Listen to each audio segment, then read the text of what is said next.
students, let's discuss the question. In this question, we have to classify into monomials, binomials and trinomial. As the name monomial suggests us, mono means 1, bi means 2 and tri means 3. If the expression has only one term, then we can say that it is a monomial. If the expression has two terms, then we can say it is a binomial.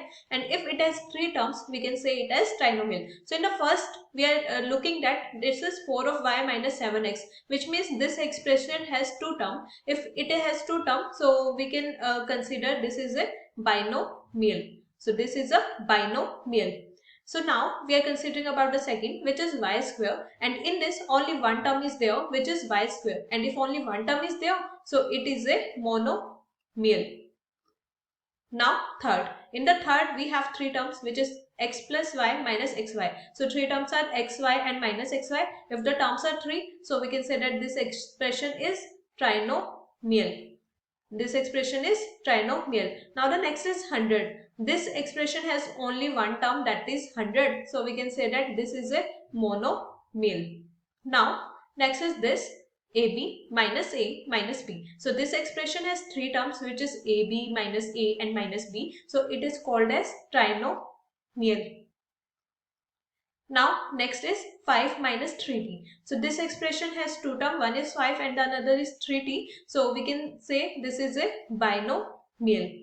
This is a binomial. Next is 4 of p raised to the power 2q minus 4 of pq. So this expression has two terms, one is the 4 of p raised to the power 2q minus another one is 4 of pq. So this is a binomial. Next is 7 of mn. So you can clearly, it is clearly visible, this has only one term, which is 7n. So if one term is there, so it is a monomial. Next is z raised to the power 2 minus 3z plus 8. This expression has three terms, z raised to the power 2 minus 3z plus 8. If three terms are there, then we can say that this is a trinomial.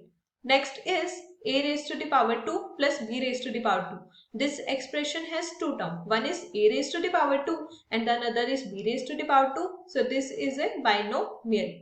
Now the next part, ninth, is z raised to the power 2 plus z. Again this expression has two terms. One is z raised to the power 2 and the another is z. So we can say that this is a binomial. Now the next is 1 plus x raised to the power 2. This expression has three terms, which is 1, x and x square. So we can say that if this has three terms, so this is a trinomial. So this is the answer to given question. So students, in order to solve this problem, we use the basic concept of algebraic expressions. I hope you understood the concept well. Thank you. Don't forget to like and subscribe.